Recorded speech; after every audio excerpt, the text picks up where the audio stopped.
How many political and religious prisoners have you helped to free from China all these years? Since Duihua was established in 1999, I guess I've contributed to early release or better treatment. And I want to stress this, better treatment, at least as important as early release.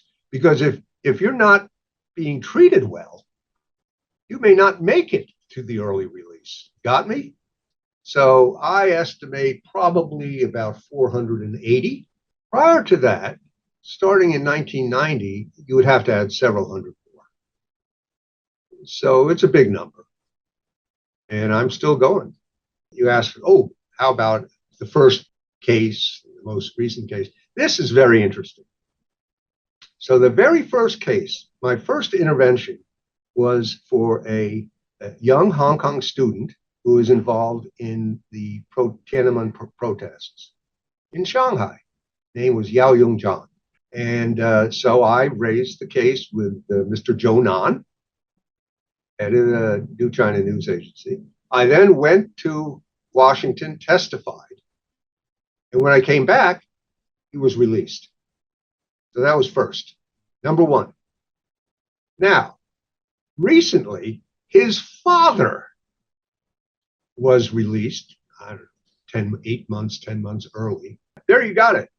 My very first one was Mr. Yao Yongzhan, and one of my most recent one is his father.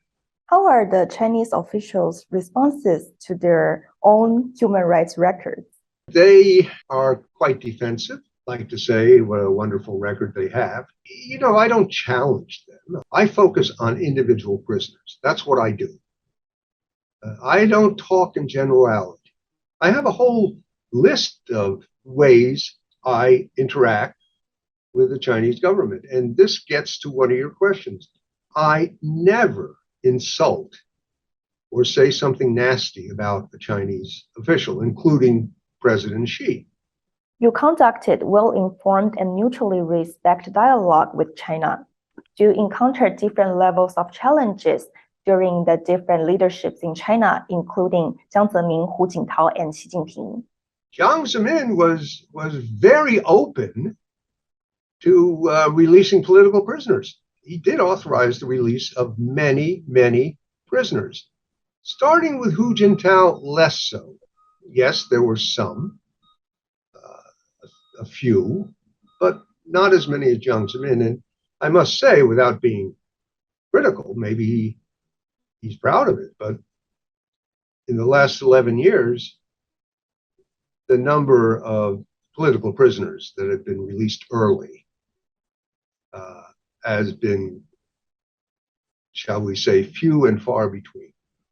American businesses has been playing a sometimes ambivalent role in the U.S.-China relations. You worked for the AmCham before. Do you have any strategic suggestions for the AmCham in China and Hong Kong? I don't think the American Chamber in Hong Kong is keen to raise human rights issues with the Chinese government.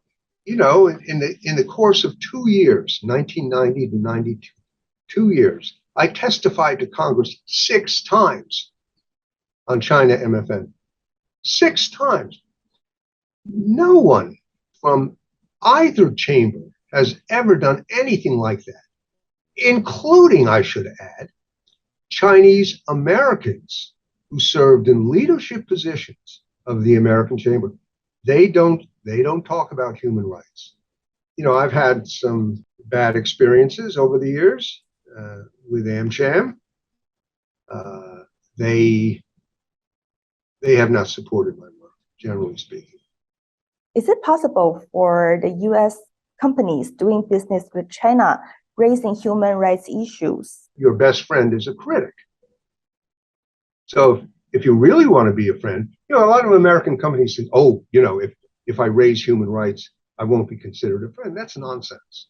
So yes, I think American companies can and should raise human rights concerns, including individual cases. I think American companies are doing themselves a disservice by not raising the names of political prisoners. It makes a big difference. a big difference. If you raise the name of an American or anybody, if you raise the name of a political prisoner with a Chinese Communist Party official, they are obligated to report that up the line. They have to. For US companies like Tesla, Apple, Microsoft, Micron, and Nike, should they come up with a strategy to China, or should they just act by themselves? Yes, they should, they can, and they should coordinate through those kind of organizations. Now, I don't know whether Mr. Musk is going to meet with Mr. Diamond to discuss human rights in China. I kind of doubt it. But they can certainly, a lot of them are members of trade organizations. Actually, if you don't do it, then the Chinese government will look on you as weak. What's your systematic evaluation of Xi Jinping since he came into power in 2012? Do you think Xi Jinping sees Mao Zedong as his role model? My assessment is, and I'm sure he would agree, I mean, he has really ramped up pressure on dissent. And as you probably know, they've got this amended espionage law. It just came out, and that basically makes everything potentially a state secret. And that definitely has an impact. Maybe officials are less amenable to providing information on prisoners. Information on political prisoners is considered a state secret. Mr. Xi is taking a very tough line. And again, I don't think he would disagree with that at all. I think there was just a conference in Beijing of the National Security Committee. And Mr. Xi issued very stern warnings. How about the US-China relations? Do you expect to see it go like getting worse or going on a better direction? Wow, I don't know how much worse it can get. But, you know, like I say, almost every day, there's an indication that things are getting worse. Remember, I did a lot of work 33 years ago, 1990, 91, and 92, on China's most favored nation, which was renamed PNTR, Permanent Normal Trade Relations. Well, there are now bills before the Congress, Senate, and I believe the House as well, that would revoke China's most favored nation status. Think of that. You know, the old saying, right? Whatever goes around comes around if Trump becomes the nominee, and that will come up in the debate. He will ask Mr. Biden, do you support taking China's trade status away, revoking it? Do you support it or not? I think it is going to continue to get worse.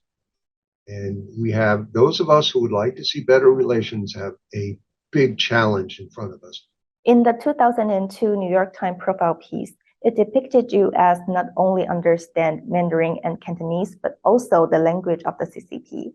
Does it mean that you understand the mentality of the CCP? You know how it works under its ruling, therefore you know how to engage and deal with them? My experience with the China over the years is that if you treat them with respect, okay, and you're not hostile, you don't insult, you know, you follow the rules of engagement, they will return the favor and they will treat you with respect. After all these years dealing with governments from the both sides, do you think the US and China are understanding each other better comparing to the time when you were living in Hong Kong 30 years ago? No, I don't. I think they're actually, they understand each other less. And certainly without understanding, you can't have trust. And there is a lack of trust between the two countries right now. The two countries don't trust each other. You know, now the administration is saying we want to de-risk from China. We don't want to decouple. Well, you know, what's the difference?